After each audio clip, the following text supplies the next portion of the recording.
Hello, we are back. Hi everyone, how are we doing? We are now into round five, sorry, we're in the final round of Swiss. At the moment, it's been a really exciting tournament. We've seen some really odd games. We've seen some really odd results. And we're seeing some real surprises at the moment. Before we go into showing what the current standings are after round four, Callum and Chris, what stood out to you so far today?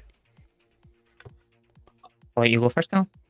Me now, I was like, I don't know, honestly. I just like there's been way too many familiar game states. So it's just like I don't know. It's like really hard to to make a solid concrete answer because realistically, like we've seen games that literally just get turned away, just like from a winning point and just get blasted out of defeat, and it's just like. There's nothing much you can do for it, really. No, it's absolutely. Just like no discredit to those who won those games, but at the same time, it's just like it does feel bad for the other side. Yeah. At the end, it's just like I do think it's been a very good run, especially when you get to see a variety of different decks, and that's basically what you want to see. You want to see something that's interesting and different. Yeah, I think that's the biggest thing that I've really loved about this tournament. It's been so many people playing so many different decks, and you know, there's been so many, like, again, the variety, that again, the fact that the highest representation was Hololive, and that was only 4 decks. I thought that was Quince. No, no, Quince was 3 in the end. That was ignored. So there's some people that didn't make it after registration. So some people didn't check in, and that included 1 Hololive, 1 Quince. It was originally 5 and 4. But it's 4 and 3, so Hololive. Well, all those 3 Quince decks basically 8 door. No, there wasn't 8 standby. Oh. Yeah, I know that player. Yeah, and he was saying that he was having great fun this tournament. I think that's what I'm pulling away so far from this going into the 5th round. Is there's been so many different decks. It's actually been such a good and enjoyable tournament to watch from our end, commentate on, because there's so many sets. We're seeing things like Log Horizon, Billion Live. Our matchup that we're just about to have, it looks like I don't think we've had any duplicate decks so far, and we might not even have any duplicate decks in top 8 by the looks of it. No, so talking of Log Horizon, I'm gonna take you through what our current top 4 standings are. Look at the top, the 2 XOs. Log Horizon is XO. What? We're also seeing Overlord, that's 8 standby. Overlord with the new set. We're seeing Alex, who was on stream earlier, in 3rd at the moment with Mushoku Tensei. Orpheus, as we just saw on Hololive. We've got Dachmead on Dragon Maid, currently in 3-1 as well. We've got another Mushoku Tensei. We've got Quince, which is 8 door. We've got Madoka Magica in 3-1 as well. Another 8 standby Overlord. We've got 7 Deadly Sins currently 3-1 as well, and that's our top 10. It's all to play for at the moment. It's actually crazy. Like I genuinely cannot believe like the variety we're getting at the moment. It's like what a fantastic top 10 after round 4. Like, outside double losses, it's basically going to be a case of 1 XO and 5 X1s making it into the top 8. Yes, there'll be 2 X2s essentially making it through, which is pretty good. So unless there are any double losses for the X1s or above, then anything could happen for the last round. Absolutely, it's really anyone's game at the moment. And seeing what happens in this final round for Top Cut, my body's not ready. No one's ever ready. I think there'll be some people out there that are quite sad to not see their own deck represented. But as we see, there's such a variety there that we're going to have a really interesting Top Cut. Absolutely, and again, I'm so glad that this tournament has allowed that to happen. Like the community at the moment, the Weiss and Chill community is actually incredible. Like we're all so chill. We all like to have fun. We all love Weiss sports, like for the sake of the game. Do we? And well, I do at least. But even then, it's just been such a pleasure to see, you know, so much variety and again seeing people have fun. And that was what the whole idea of this tournament was, and I genuinely believe we've achieved that. A few things to improve on, absolutely. It's our first time ever doing this, but I want to host these more frequently because I actually love doing this. It was really good fun. And yeah, it's been an absolute pleasure doing this. So we also got the final round of Swiss coming up. We still have obviously our top cut, which we will be doing straight after Swiss. So we are doing it all in one day, so don't go anywhere. So what we're going to do now is jump in to our deck check. So it's going to be me and Chris commentating this final game. Chris, what deck do you want? Do you want Madoka or do you want Seven Deadly Sins? I assume you want Madoka. I'll take Madoka. You're the Seven Deadly Sins player. I've seen the excitement that you've got for this set coming out. I get my predictions in. Well, go on then, Callum. What's your prediction? Seven Deadly. And yes, you are hearing me right. Seven Deadly Sins or Madoka Magica. The question is, what's the Seven Deadly Sins build? It is Stock Soul Choice. It's one of my favourite combos in that set. Yes, the Broken Curse combo. What's the Madoka one? It is door level 3 into choice level 1. Door level 3 into choice level 1. Well, level 1 level 1 choice into level 3 door. Yeah. I'm gonna put Madoka just for depression. We're triggering Steve today because that's my depression comment for the day. There's an event that can be quite triggering for all those old school Madoka players. Oops, that is the wrong thing. There we go. Off you go, my friend. Chris, talk about Madoka. So the Madoka, it's one of these things. Madoka nowadays has so many sets available to it between its Magic Reco and its original run. There's so many combos that this can run. The standard level 1 combo nowadays that people seem to have settled on is this choice combo, which is just pay 1 when it versus the battle opponent.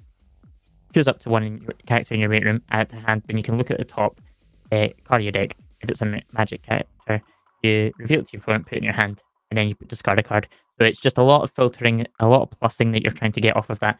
It's not as big as some of our combos are these days. It is still about 8k on attack though. So it's a decent number, especially into things like Quince. That's a nice number to hit on the offense. It's obviously still running the Sayaka Wish combo with the not combo as much, but as with the new Sayaka that allows you to salvage that wish. That wish is one of those cards that everyone I think will ever, if you ever see this printed in a set, you're quite happy to see it. Where it just allows you to add a character from your top of your clock into your hand, and you just put the event in memory. And the fact that the level 3 that came out in Magic Reco just allows you to get that event a lot more easier. Just makes that even better. We do see the Grief Seed counter, which is something that we haven't seen for a while. It's one of the older events, the yellow event, and it's just a 2/1 backup. It is equal. It's 1,000 times the amount of Magic characters you've got on the field. So we do have that massive defensive power that Magic Record has access to.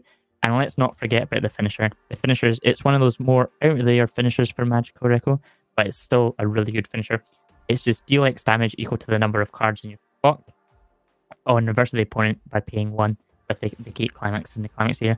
It can be really explosive, especially in the late game when you're both on that sort of 3-4, 3-5 kind of push. That's 4 damage that you're attempting to deal. And as we've seen, with Lock Horizon being EXO, dealing damage from a character is extremely powerful in this format, and that's likely why we've seen this Lock Horizon go EXO as well. It's just because the fact that so many people are relying on that being in their finisher. Yeah, absolutely. So I think, again, it's one of those things. Madoka Magica is one of those sets that has got this stick for not doing a lot, but doing enough stuff. And I think, again, the opponent deck is a set that's got the same curse, as we will. We've got Seven Deadly Sins. 7 Deadly Sins using the Cursed combo. It's the Broken Curse combo, the level 2 Gil Thunder combo, going into the level 3 Meliodas, the full counter combo. I love this deck. I am a big advocate for 7 Deadly Sins. I think 7 Deadly Sins is actually a very underrated set. And the reason why it's underrated at the moment is because it's got no real finishing power. I genuinely believe that in terms of the level 0 game, 7 Deadly Sins has some of the best level 0 game in the English game. Like they've got all the variety. They've got a big chaser, they've got the climax swapper, they've got the clean cut, they've got a kind of Ricky, they've got the freaking the Data Live girl clone, can't remember her name, from the trial deck. Frick, what's her name? Can't remember. Either way, the on play reveal top if character add ditch and then ditch character draw. That profile is just a fantastic profile. You've got the Rize in the ban. You've got a decent Brainstorm as well. Like, it's overall, the early game is so good. And we're seeing a few nice techs in here. We're seeing the Hypnotized Meliodas as a one-off. That is a pay one ditch one. Pay one ditch one on play. Pay one ditch a character on play. Look at top 4, add a card, as well as just getting the Holy Knight trait, which but works more importantly for Guild Thunder. Just making sure you've got the Holy Knights there if you need it. Level 1 game, again, you're not really running the level 1 combo here because your level 1 combo is a level 2 that comes out at level 1 as long as you've got a full board. You've got the Guild Thunder Smile of Relief. Again, 4 or more pretending characters gets -1 level in hand. And then the combo with the Stock Soul, the Broken Curse climax, it's literally get rid of the climax. If when this card battle opponent come reversed, you may pay the cost. If you do, look at top 4, add any characters amongst those to hand. Some people will know that similarly from the Sumi combo from Rent a Girlfriend. But it's on a stock soul, meaning you're actually still gaining that extra soul rather than being on a standby. So, you're still getting that massive bit of aggression in your damage output.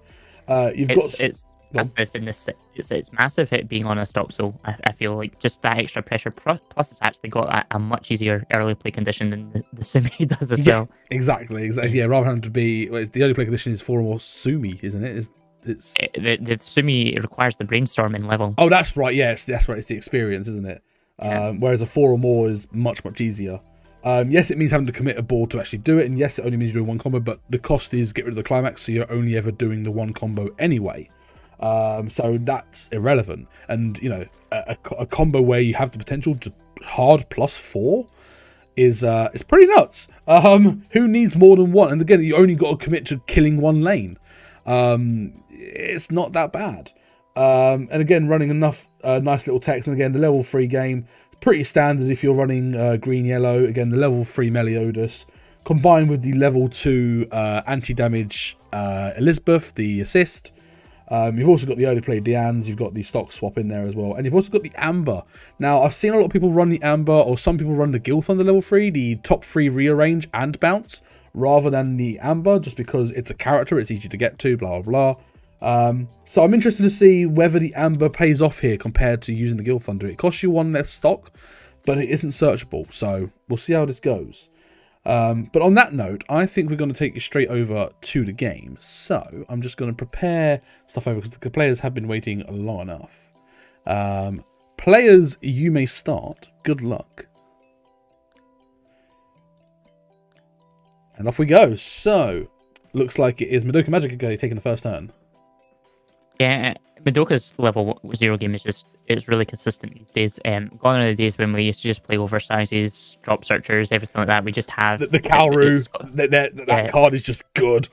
Like it's just an auto 4 of nowadays. Yeah, like for people that know and see me play on stream before, you would have seen my Dear My Sister deck where Gotchiusa has got a similar card from Dear My Sister, the Kochi Megu. And it's again, so like the cost is put this card to stock, so you're gaining a stock, and basically you can abuse that to repeat brainstorms, to make sure you've got enough stock to play, level 3s. There are so many ways you can abuse that, and your ability will be, oh, spawn this level 2. You just don't bother playing it because the level 2 isn't worth it. But the cost of sending it to stock is so big, like it is a really good effect. And Madoka's no stranger to doing an effect and not getting a plus off of it. Years back with a free fresh 5 or less cards in deck, free fresh, and then you were supposed to get a Madoka and put a marker underneath it or something like that, and no one ever done that. Just gained 2k across the board. That was all. It was there for free fresh and 2k across the board. That sounds about right. We are seeing the guy here from 7 Deadly Sins, but I think the 7 Deadly Sins doesn't suffer too much. Oh my god, was that a triple cancel from yeah, it was. It was, yeah. That was a triple cancel from I don't think Madoka. they were the What worst the heck? cancels either. I think one of them was on 3 at least. So Yeah. they're not the worst of cancels. I think Madoka is running a slightly lower level 0 game. I think it's only running let me just double check. Yeah, 17. It's only running 17, which is it's a bit lower than what we've seen throughout the day. Most people are running that 18, but Madoka's not going to struggle too much with that, to be honest. It has a lot of ability to quickly get through the deck, especially later on in the game. Oh, there is the boy, the Cube. Yep, dealing with the yeah, it's I think the question here will be how Seven Deadly Sins would have reacted if that board had been wiped. It's running a lot of 1-ofs and 2-ofs at the level 0 game. It is, yes. So, admittedly, the advantage of Seven Deadly Sins is it can do that, and quite easily. So he's just overcommitting again, committing to make sure he sees what his deck is, getting some knowledge, getting through his deck speed a little bit, using the brainstorm absolutely. Oh, misses though. That's unfortunate, considering he's not seen a single climax yet. I don't think. That missing makes these 3 quite attacks big, quite risky. especially seeing that the level 2 Guildfunder did go into the waiting room from the brainstorm. So, you know, seeing there's the climax, so that's an extra damage. So that is 3 damage, and that does stick. So I would have been surprised if that had been cancelled. Yeah, the amount of cancelling that happened last turn. It's not ideal to see these climaxes, especially because it's 3 swings.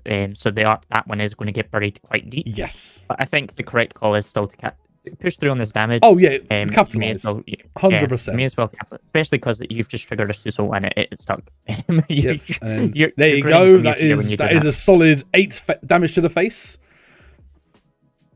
Weiss Schwartz doing Weiss Schwartz things. The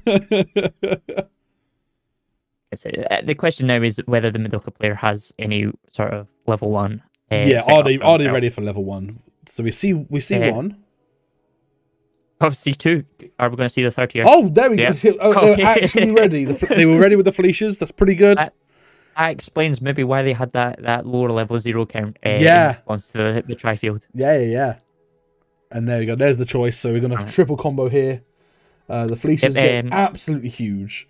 There'll be 8k on attack. The fact that it's a non-reverse combo as well against a tri-field, you're as a Madoka player, you're loving that. The fact that every time you're doing that, it's just pay 1, salvage something, reveal top. If it's magic, add it to hand, discard 1. It's that simple. Yep, it's a good combo. It's a shame it's the pay 1. I guess the pay 1 is to balance off the top check, because it's not actually plussing you because you're still discarding. I feel the discard is misplaced on the costing of this on the effect of discard, but it gives you a bit of deck speed, you know, and again if it doesn't hit, it then gives you knowledge on your trigger as well, which is pretty nice. I think part of the reason it's got the pay 1 overall is just because the fact that you are basically paying 1 to salvage 1 on reverse, but they also the ability balances out with the fact that it's massive on attack. It's 8k with the climax in play, and as we mentioned earlier, that's a nice number to be at, especially with things like Quince and that running around. 8k is a nice number. Admittedly, the ban milling 3 there and then getting the cancel on the second attack was pretty clutch there for 7 Deadly Sins, but it does leave him on 5 damage. So the question is, does he have? I think it's the one of Hawk Ricky. Does he have that so that he can push himself to level 1 and potentially try and go with the Guildfunder, or is he going to try and play a slower game? It does get the one of Margaret. Oh no, it changes. Wait, let's go. Yeah, he's going for the one of Margaret. It bonds for the level 2 Guildfunder, so he's guaranteeing the level 2 Guildfunder to hand, which is pretty good. As well as also giving all those Guildfunders extra power, and that the opponents can't play backups, which for an reverse combo is super relevant. Yeah, and I mean, Madoka doesn't run a lot or of events, backups, really. Or events. Sorry. Oh, that's so it stops Sayaka's wish. Oh, that's interesting. This is really nice, actually, going into this matchup. We didn't touch on it much before you revealed, obviously, what the 7 Deadly Sins player was playing, but the fact that they also have that anti-damage effect available to them at level 3 is going to be extremely relevant in this, especially because the damage effect from Madoka is on reverse. Means that it has to do some sort of battle. Yes, absolutely. So I think talking of Seven Deadly Sins and obviously looking forward to the new set literally coming out. I think it's next week. I'm super curious as to how that's going to go in the sense of what builds are going to come up with. So we did have the Hawk as well, so he does push himself to level 1. That's pretty spicy. But again, it's obviously seeing the likes of the Escanor combo. You got the new the level 3 level 3 Diane, I think it is. And obviously you got the Ten Commandments stuff, which I don't think is relevant for the Deadly Sins or Britannia builds. But I genuinely think that the I think the Escanor is going to change things up a little bit. It's a bit awkward, but you could do enough with it to still make a massive impact. I'm excited. I'm excited to see how Seven Deadly Sins decks transform with the new set. I'm not that invested in Seven Deadly Sins myself, but I'm sort of hoping that this the stock soul combo sticks around. I think it's a neat combo. Yeah. So funnily enough, I tried the stock soul combo, and ironically, the main deck I run for Seven Deadly Sins is currently Door Bar using the level 3 King combo. Which is on attack, pay 1, ditch 1, mill top 6, and burn burn 1 X times for the number of climaxes you mill. Because it's the only aggressive finisher at the moment it's got. And here comes the broken curse. So yeah, Gilthunder is indeed coming down. Again, there's not a lot of cards left in deck though, so this might not be as much of a plus as we're expecting. So I mean, how many cards has he got in deck? Oh, he's only got... No, he's got 3, so it's fine. As long as he attacks with the Guild... That's the ideal, yeah. Yeah, as long as he attacks with Guild from the last, he's fine. Yeah. Yeah, as someone that's played this combo far too many times, unfortunately on the standby version, it's one of these awkward ones where you can fall into these situations where you don't have enough cards in deck, or you have too many cards left in deck just slightly. Wait. Oh, he's going with the Guild from the first. Oh. This is interesting. This is very interesting. Unless there's 2 climaxes in there, and he's purposely trying to, and he wants to get that climax out. He's more worried about getting the climax back in the deck. I kind of get that. And if he's got enough cards in hand, where a +2 is still getting to 6 cards in hand, sure, I kind of get it. Yeah, the fact that it is on a stock soul means that at least the soul is also sticking around. Yes, so it will be. The attack order doesn't matter for that. Yes, because the stock soul is an auto effect, not a continuous effect. Whereas if it had been on something like a gate or a pants or something like that, then you would lose that damage, or you would lose that power or soul and soul. Yeah, you'd lose a lot. It's one of those things that we may see come back, especially with Haruhi getting its power up set in English. We may, in some way, shape or form, actually see things like this appearing where we have to actually pay attention to continuous versus auto on climaxes. Absolutely. That's if I'm remembering right, and it did actually get that. Well, that is a Psyker's Wish being stuck in clock. That's pretty rough. It's not the worst. Its main usage in Madoka that is for 4 damage. That was the trigger of a stock soul there. And the 4 sticks. Oh my word. Now that there's 2 Psychers wishing there, that's a bit more problematic. that's a little more problematic, I think. Yeah, especially when you're only running 3 copies of the Psychers Wish, having more than half of them not available to you, going straight into level 3 unless you do some sort of search or salvage for them. It is not ideal. No, absolutely not. The fact that you've been pushed this much isn't ideal either, but yeah, generally Madoka can heal quite consistently throughout a game, so it's not too worried about being pushed too aggressively, as long as it can sort of push that aggression back. Yeah, absolutely. Because what will be interesting here now is the Madoka player, are they going to try and, because again, we're not seeing the level 3 early play Psyker. Oh wait, maybe we are. Oh no, he's just doing the brainstorm. Hits one. He sees the Psyker's Wish. So that means he is out all 3 wishes. Which is, that is not great. Yeah, it's not too bad. We're going to have that one going at least back into the deck. So it's going for not the worst in that sense. Is that the Ricky? The Iroha there? No, that's not the Ricky. That's that one, isn't it? Oh, goddamn! It's this. Was it that one? The Iroha is a Ricky, yeah. Oh, it was the Iroha. Yeah, it was the Ricky. I think Oh, it it's was the Iroha, SR version or whatever. Yeah. Oh, so Yeah. he has gone down into the Psychers level 3 early play. Yeah. Here we go with the. That'll be for the salvage. Yep, to just get that wish back to hand. He's actually got it in hand now, at least. Yeah. In fact, that only costs basically one stock and two hand, one to play the Psych and one to discard to get the wish back. Isn't the worst. Oh, he's put and then you go the just current generate stock now. Interesting. Oh, it was the level 2 Iroha he got. Sorry, that's what he grabbed. The Memory Flush and the Free Fresh. Yep. Yeah, it is actually just one of these great cards. It has So not Memory Flush. two effects that it just does for free.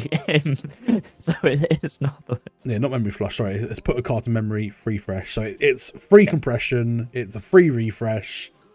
Yeah, it's probably one of the best free freshes in the game, in my opinion. If that was printed, if that was printed in any other set, it would be broken.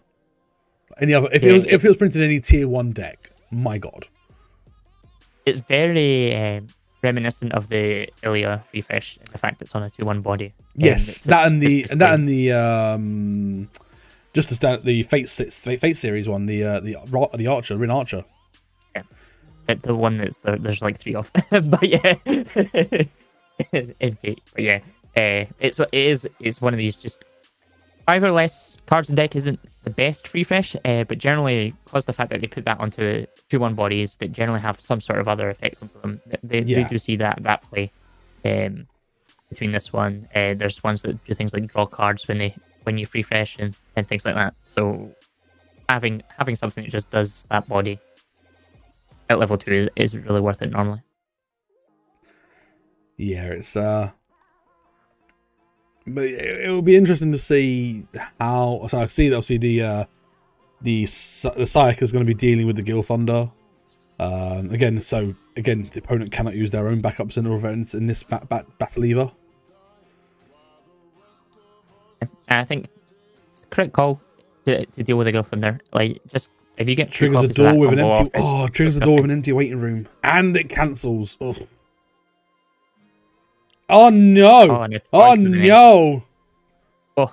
And the cat. Oh, that's just rubbing salt in the wound. Yeah, the that refresh isn't looking as good now. No. Admittedly, they wouldn't have got anything off of that either, but it's one of those things that unfortunately, if you're playing things like Choice and Gate, the free fresh doesn't give you that opportunity. Especially with the new refresh rule that can fill the waiting room up with the clock before you actually resolve the trigger. Yeah, for sure. So choosing to clock the level 2 Elizabeth here, so it's too early to have it. I think it's just a bit of a dead card in hand at the moment. Hoping to hit one here? No, misses. Unfortunate. I mean, makes sense because he's cancelled quite a bit that turn, but definitely is still unfortunate. I feel that he definitely would have wanted to see the hit there to try and get the 2-1 back. Because he is at least being out this he's running the 2-1 as a 3 of. I'd say I don't think he's running a 4 of. This sort of combo you don't need it as a 4 of because you're only ever playing one at a time. The only time you might want to run it as 4 of if you like, I really want to see this and I have no easier way of seeing it. But you can see here is using the brainstorm again, digging to try and hit a climax, misses again, and sees a level 2 go back into the waiting room. So that's not great. Looking at the top 2, seeing what he's getting with the climax swapper from the king. Probably seeing if there's an option to, again, try and dig for that Gil Thunder. Yeah, it's one of those awkward things where off the top there, he's probably seen what he was actually looking for. Probably. It's always the same situation where you always see what you need after you've run out of every way of getting it. And this is interesting. The level 1 Meliodas being played here, so it's just a power giver. It gives itself power during your turn as long as you've got 2 or more characters. And on play, choose another character and give it 2k. It just gives 2ks out. So it's interesting. So having to play the choice combo here just to try and push damage, I think trying to punish the double trigger of the climax doesn't matter, still cancels. Yeah, it's unfortunate because the power isn't really relevant on the swing back against Madoka. They're not generally strong on defense, so it's entirely on power, on turn power. Oh, but the free sticks though pushing Daniel to level 3 now. Probably gonna have to level, yeah, because they probably leveled the Sayaka here, I think.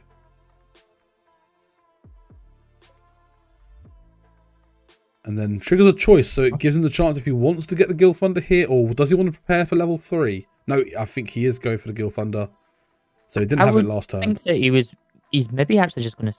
I was going to say maybe just stock the Guild Thunder because he doesn't need it anymore. But then yeah, obviously he's looking at it as a potential to do it next turn, assuming he's not going to hit exactly. level 3. So the Guild Thunder does get to like with the well, Climate Control doesn't give any power, but you've got the back row that gives a K.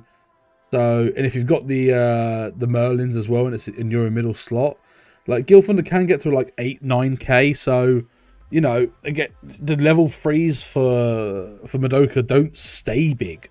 No. So the Guild Thunder still has room to be used.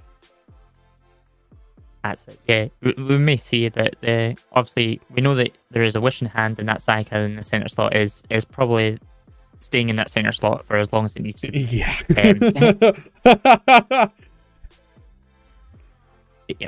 Yeah, hits so one on the brainstorm there. Gives him a nice salvage there. It's a shame it's a tap 2 salvage brainstorm. I feel there's a lot of things that are a shame with Madoka. Like, there's so much it could have been, and it just... Yeah, there's a lot of things that in it just seem very dated these days. For the way things like a tap 2 brainstorm. I think they're trying to bring, looking at recent sets, things like AOT caught one. We're potentially seeing these return of these rest 2 brainstorms. They don't have the downside where it has to be the card itself that you rest, but generally they have an ability that means that they're just going to sit on the back row anyway. Exactly. In this case, this one is at the beginning of the main phase. Look at top card of your deck, put it top or bottom, top or waiting room. So he does have that option to then filter through the deck that way as well. So Daniel now getting some damage on, pushing Garinsky to level 2 now. Choosing to level up the back row assist Lisbeth. Interesting. Meaning he's probably gotten the second one in hand. Unless I missed it in waiting room. But Dan he is triggering the choice here, which that's another climax triggered. Probably grabbing, yeah, I was going to grab the level 3 combo here. Oh, putting it to stock. Putting it to stock. That is an interesting choice. That is very interesting. I wouldn't say that normally Madoka was struggling to stock, so it's normally just an additional salvage, but yeah, it's going to be interesting in that front.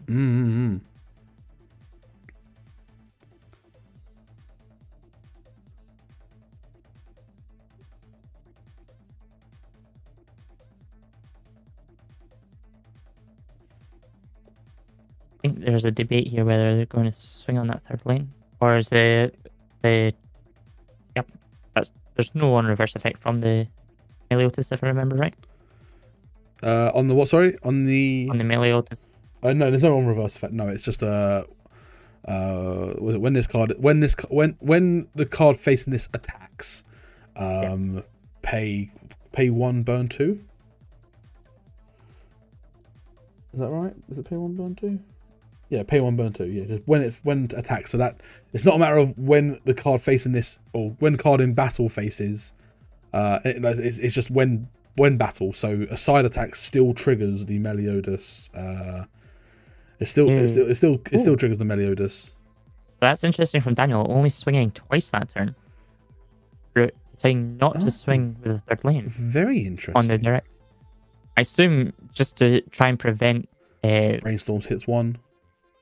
And probably going for the Meliodas or the Lisbeth here. Just trying to level. Oh up, no, he's gone. He's gone for the Margaret to try and pump his. Yep, sure. I see what he's trying to do here. So I think he's going to try and there we go. Yep. And he's gonna use the Guild Thunder into the Iroha refresh. This is very scary for Daniel because he could just die here. Oh, absolutely. Like, as much as he tried that last turn to do some sort of counterplay by level locking, I'm going to argue that was not the correct play. He should have just swung to try and close out the damage cap. Yeah, absolutely. Yeah, I agree with this. Again, the player's hand might tell other stories. So genuinely could mean anything.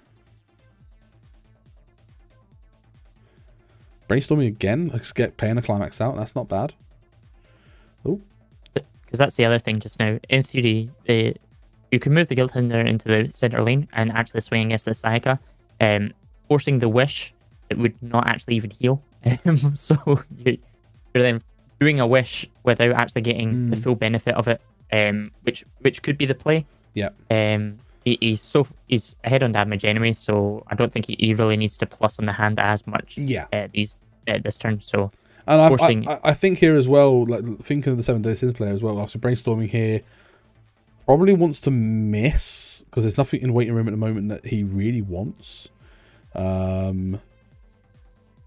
He does miss, so that's fine. He gets through his deck a bit. So I assume here that I think the best situation here is that he probably refreshed with 6 back in. He's got the choice and the stock soul in hand.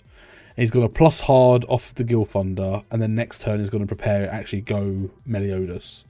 That's the situation that's best here, I think. It does trigger a choice, so it takes the counter. Interesting, okay. Probably, well, it's the only choice really, so yeah. 2 to stick. Oh no! Oh, the top 4 revealing 2 climaxes. That's pretty rough. It's rough, but I don't think he's that bothered just now. The question here is, will the wish be used? It's not going to be used. I guess it might be used on this attack, but I think you don't even want the top card that's in the clock just now, so it's not really gaining much value off of it. Yeah, so I think he wasn't dying that turn. I think there was no need to there was no dire need to use the wish that turn. And saving it for this upcoming turn, I think is absolutely the right thing to do. Yeah, especially because, well, actually, I just remembered that it was actually to stock and not to hand. The level 3 finisher was put to hand. It was put to stock. Yeah. To stock, yeah. So unless there's maybe 2 in hand just now to potentially just swing in. I mean, it could just basically do the equivalent of a last shot and just burn 4. Let's go ham.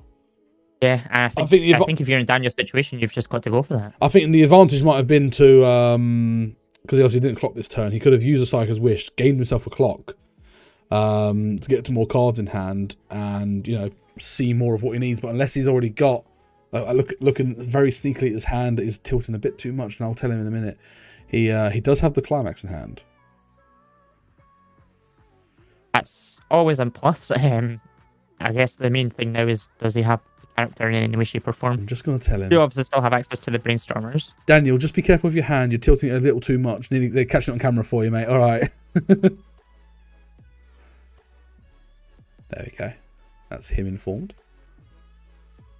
I think it's one of the things that players quite often, myself included, don't realise is that obviously you're sitting on a table normally. You don't need to worry about it too much. Yeah, the camera's a bit higher. Yeah, the camera's just that touch higher that it's taller than anyone normally is. So yeah, exactly. Let's see if we've had any results come through already for the final round. Just having a look right now. So we see, so Gemma beat Richard Mead in that X2 map playoff. We see that the X1 Dragon Maid is now currently X2, lost versus Alex, who was on stream earlier.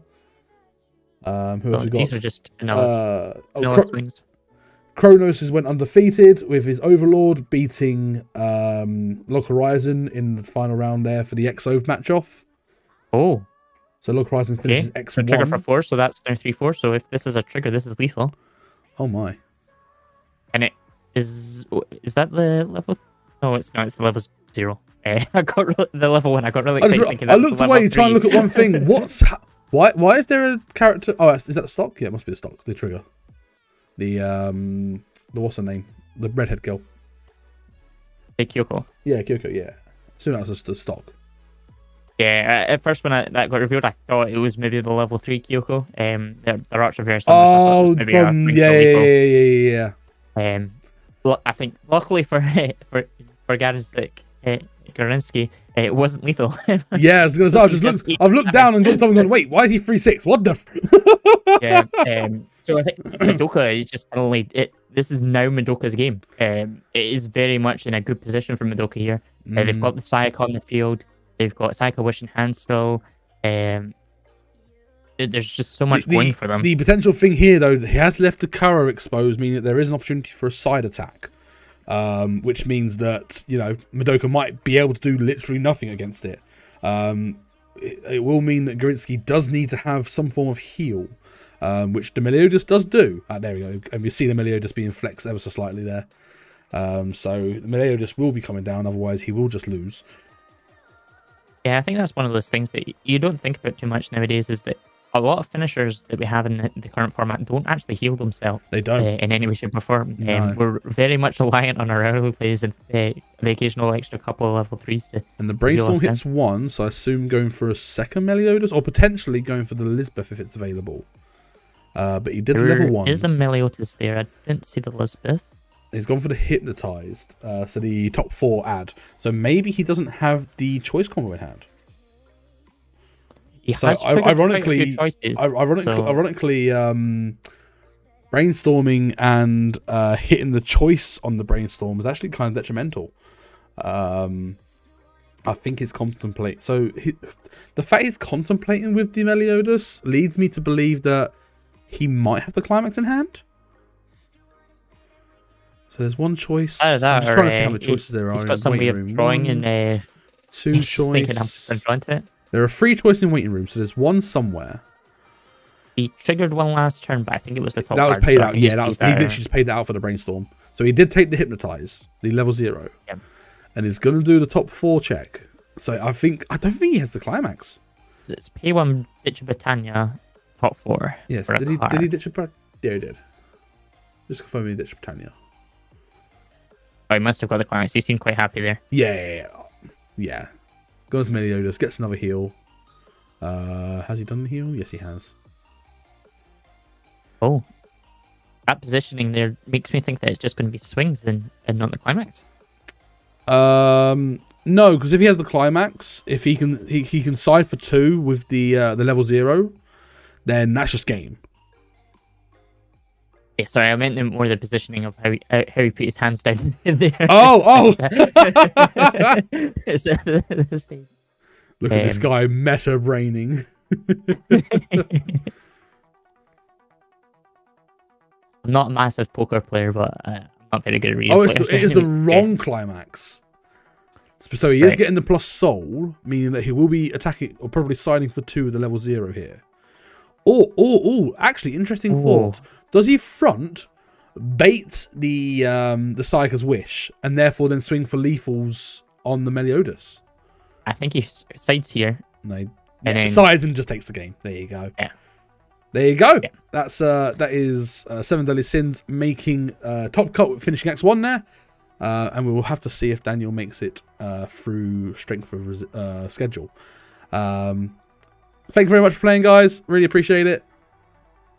We'll get top cut done in just a moment, so hang around.